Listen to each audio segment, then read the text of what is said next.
Peratapan pasal 3 ayat 25, 1, 2, 3. Ya, Tuhan adalah baik bagi orang yang berharap kepadanya, bagi jiwa yang mencari Dia.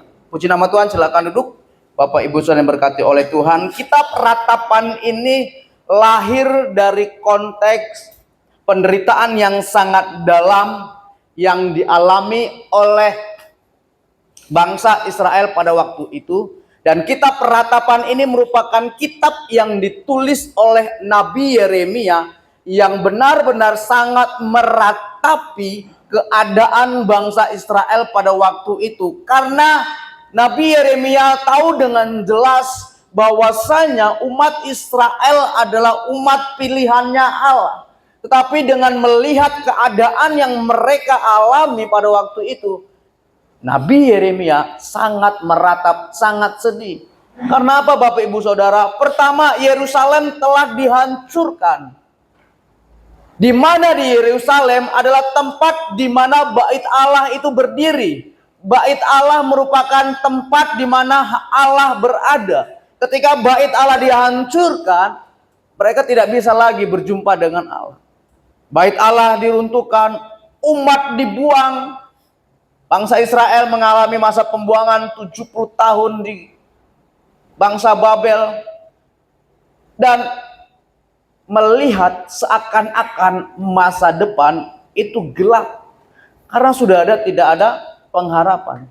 Namun di tengah ratapan, di tengah air mata, Nabi Yeremia tidak mengalami keputusasaan.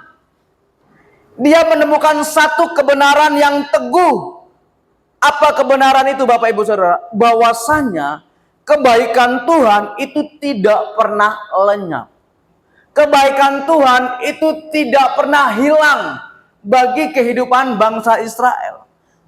Dengan apa yang mereka hadapi, dengan apa yang Tuhan izinkan, tetapi mereka tetap kuat. Itu sebuah kebaikan Tuhan yang begitu nyata terjadi dalam kehidupan bangsa Israel. Begitu juga bagi setiap kehidupan kita. Saya yakin dan percaya kita semua yang ada di tempat ini tidak lepas dari namanya persoalan, dari namanya masalah, dari namanya ujian, dari namanya tantangan. Tapi kalau engkau masih bisa melewati atau bisa berhasil melewati semua itu semua karena kebaikan Tuhan. Kitab Peratapan pasal ketiga ayat 25, ini pengakuan iman dari Nabi Yeremia di tengah-tengah penderitaan. Bukan di tengah-tengah keadaan yang nyaman. Jadi Nabi Yeremia mengatakan Tuhan Yesus baik. Itu bukan di saat dia dalam keadaan baik. Tetapi di saat dia dalam penderitaan. Yang menjadi pertanyaannya, bisakah pengakuan iman ini kita aplikasikan dalam kehidupan kita? Ketika keadaan kita tidak baik-baik saja. Ketika kita kehilangan orang yang kita sayangi, orang yang kita cintai. Bisakah kita mengatakan Tuhan Engkau baik? Ini sebuah pengakuan iman. Iman yang sejati. Yang dimiliki oleh Nabi Yeremia di tengah-tengah penderitaannya, di tengah-tengah kesedihannya. Tapi dia tetap beriman. Dia katakan Tuhan itu baik. Amin. Dan biarlah kita juga memiliki iman yang sama. Saya tidak tahu keadaan Bapak Ibu Saudara pada hari ini.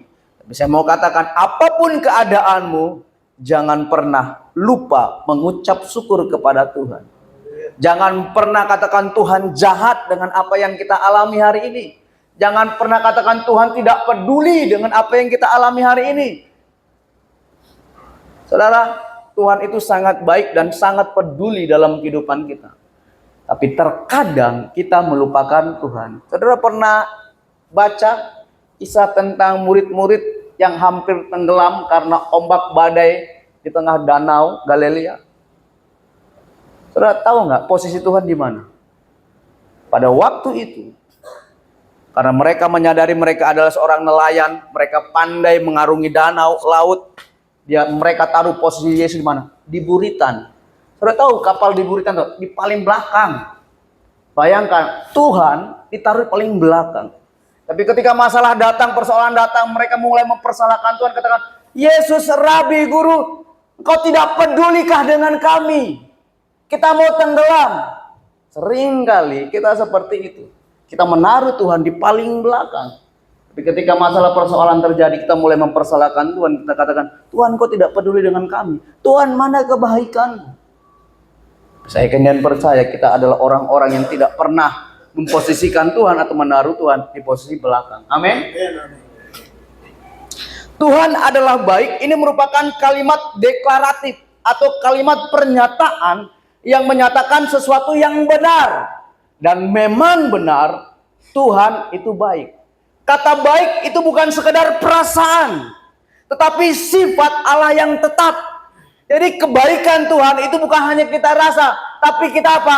Kita nikmati, bukan sebuah perasaan yang kita dengar dari kata orang. Makanya sebagai orang percaya, itu jangan hanya mendengar Tuhan baik itu lewat mulut orang, tapi kita harus apa? Kita harus nyatakan alami dalam kehidupan kita. Kalau Tuhan itu memang baik.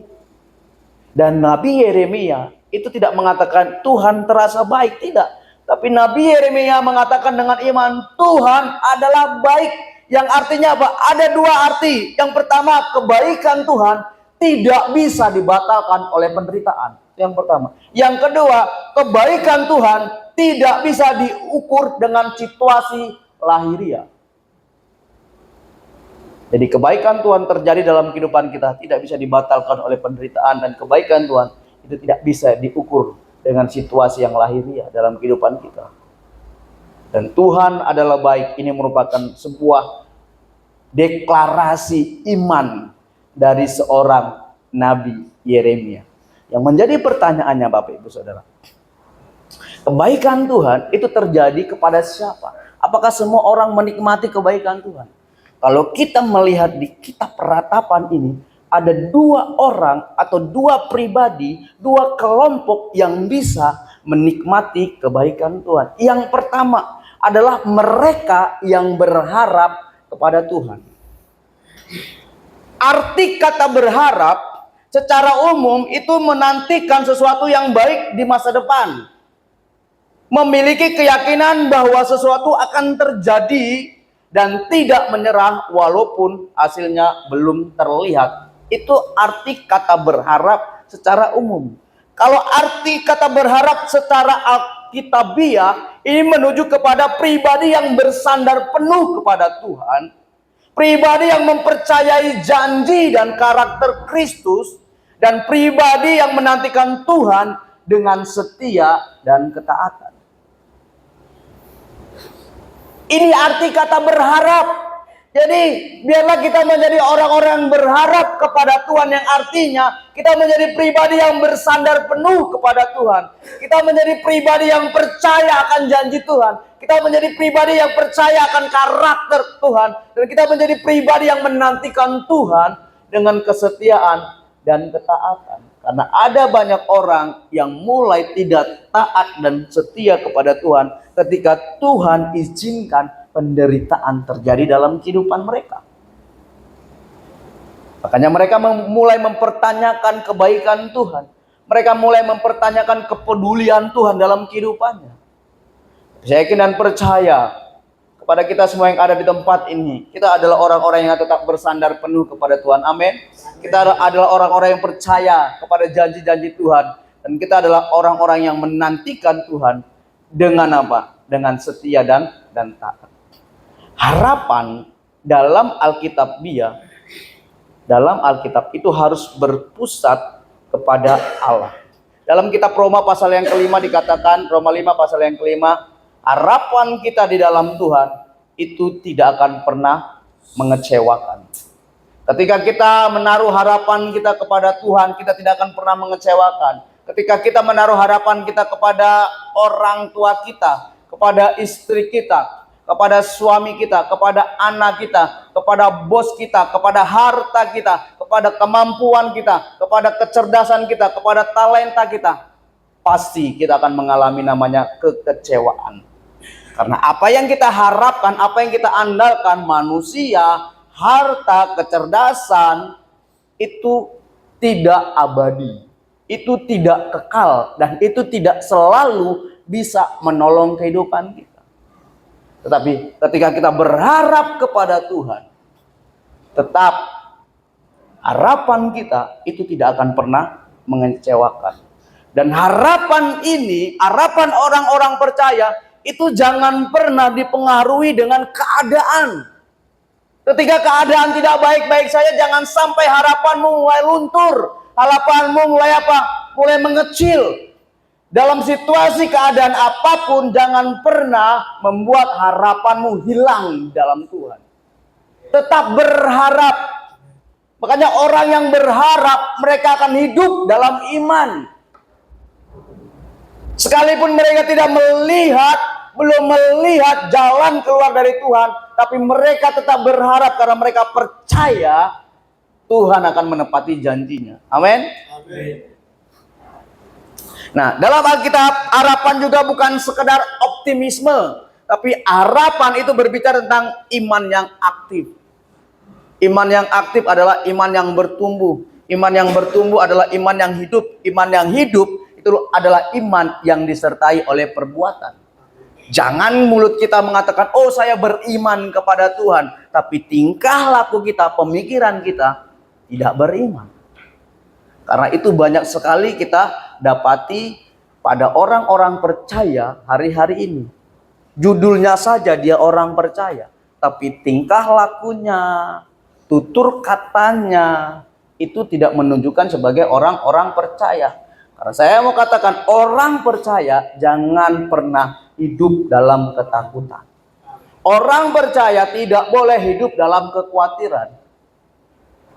Sekalipun saudara belum melihat jalan keluar dari Tuhan, bahkan sekalipun engkau Tuhan bawa ke tempat yang engkau tidak mau, Sadrak, Mesak, dan Abednego, dia tetap memegang iman kepada Tuhan, dia tetap berharap kepada Tuhan. Apakah Tuhan melepaskan dia dari perapian yang menyala-nyala? Tidak, Bapak Ibu Saudara. Dia tetap harus dibakar. Tapi apa yang terjadi? Dia terbakar, mereka tidak terbakar. Kenapa? Karena iman mereka tetap teguh. Mungkin saat ini engkau belum di dalam perapian yang menyala-nyala. Mungkin saat ini engkau masih berada di muka perapian yang menyala-nyala. Tapi karaktermu, kelakuanmu, sikapmu, pemikiranmu, tindakanmu seolah-olah sudah di dalam perapian. Itu orang-orang percaya hari-hari, Bapak Ibu Saudara. Masih di muka perapian, tapi seolah-olah sudah di dalam. Hei, mari jangan pernah hilangkan harapanmu kepada Tuhan. Bapak-bapak, jangan pernah takut untuk masa depanmu, bagi setiap kehidupan anak-anakmu. Dalam Amsal 23 ayat 18, orang-orang atau anak-anak muda yang setia kepada Tuhan, harapannya, masa depannya itu tidak akan pernah hilang. Jadi siapapun kita yang ada di tempat ini, untuk kita bisa menikmati kebaikan Tuhan, kita tetap berharap kepada Tuhan. Tuhan akan senantiasa memberikan kebaikannya dalam setiap kehidupan kita. Yang kedua, kelompok siapa yang menikmati kebaikan Tuhan? Yang kedua adalah jiwa yang mencari Tuhan. Mencari Tuhan ini memiliki arti mengarahkan hati dan hidup kepada Tuhan. Mencari Tuhan memiliki arti memiliki kerinduan, hadirat, dan kehendak Tuhan. Mencari Tuhan artinya tidak bersikap pasif, tetapi aktif mendekat kepada Tuhan.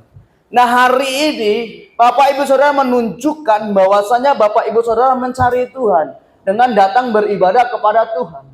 Tapi saya pastikan dan saya mau kita beribadah memang fokusnya kepada Tuhan.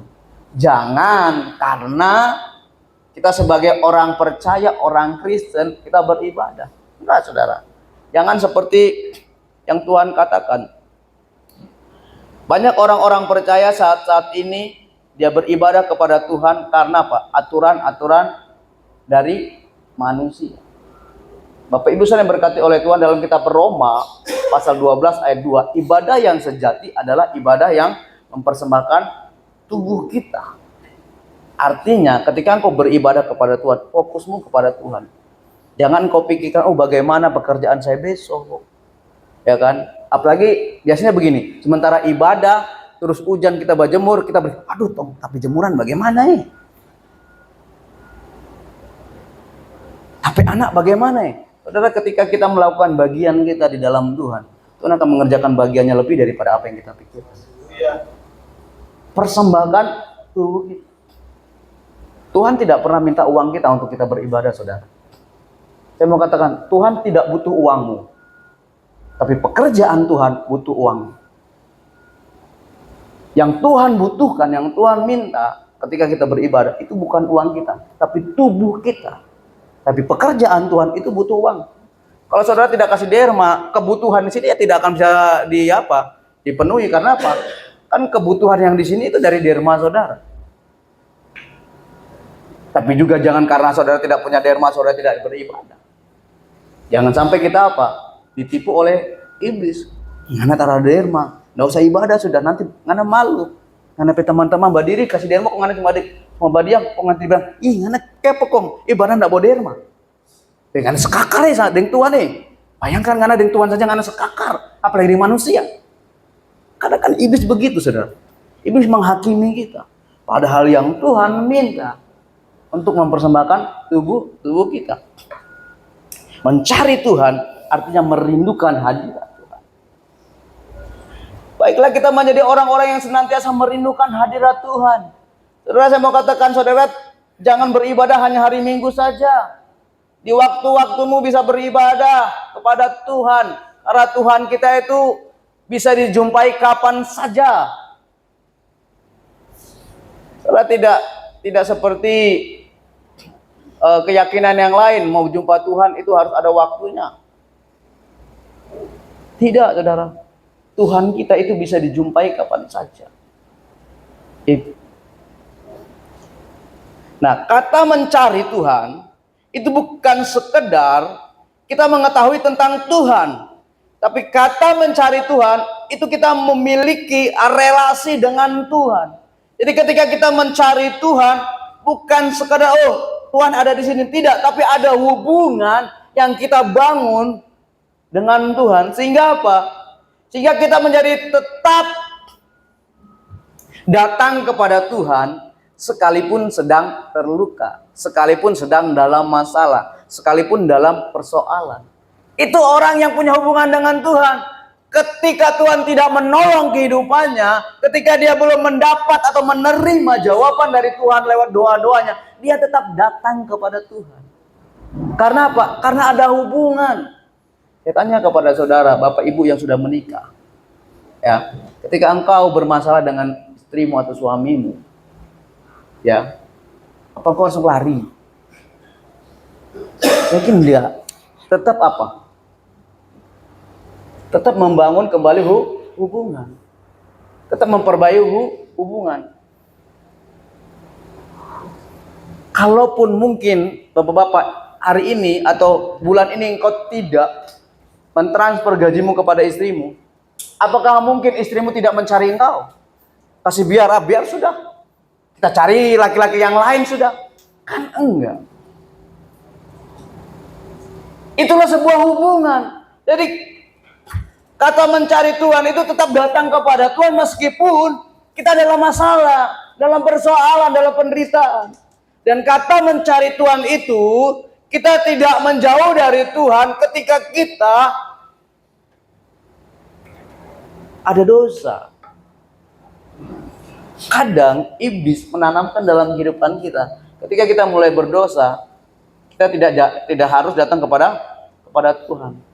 Ingat saudara, kalau menyadari kita berdosa kepada Tuhan, kita datang kepada Tuhan, kita minta ampun sama Tuhan. Tuhan akan ampuni setiap kehidupan kita. Nah, kata mencari Tuhan itu artinya memilih Tuhan sebagai tempat perlindungan, bukan tempat pelarian. Ingat, Tuhan itu tempat perlindungan, bukan pelarian. Amin. Saya tanya kepada Bapak Ibu Saudara. Nih, kalau saudara bilang Tuhan itu tempat perlindungan, ya, bukan pelarian. Ketika engkau sakit, apa yang kau cari dulu? Obat atau engkau berlutut berdoa kepada Tuhan? Puji Tuhan, Bapak PMC langsung berdoa. Lebih banyak orang ketika sakit kepala carinya apa? Paramex. Nanti kalau penyakitnya 2 hari tidak sembuh baru, oh Tuhan, ampun Tuhan ampuni tapi dosa Tuhan, tapi sakit ntar sembuh-sembuh Tuhan. Sering kali kita jadikan Tuhan itu tempat pelarian, bukan perlindungan kita. Padahal Tuhan itu tempat perlindungan kita. Terus saya mau katakan, masalah kecil apapun yang kau alami, datang kepada Tuhan. Jangan pernah dengar orang berkata, cuma masalah begitu nggak kasih repot Pak. Tuhan saja. Saudara, Tuhan tidak pernah direpotkan dengan kehidupan kita. Masalah apapun, sekalipun masalahmu itu temanmu nganggap sepele, tetap datang kepada Tuhan. Jadikan Tuhan tempat perlindungan, bukan tempat pelarian. Kata mencari ini respon iman yang teguh di tengah-tengah kesesakan. Jadi kesimpulannya Bapak Ibu Saudara, Tuhan itu tetap baik bagi setiap kehidupan kita di tengah-tengah penderitaan kita. Kebaikan Tuhan yang kita alami itu akan terjadi ketika kita tetap berharap dan setia mencari Dia. Karena itu jangan menyerah dengan keadaanmu, teruslah berharap, teruslah mencari Tuhan, dan percayalah bahwa kesetiaan Tuhan akan menolong kehidupan kita dari sekarang sampai selama-lamanya. Dan milikilah iman yang teguh dan hidup yang rendah hati kepada Tuhan. Tundukkan kepalamu. Amin. Kebenaran firman Tuhan.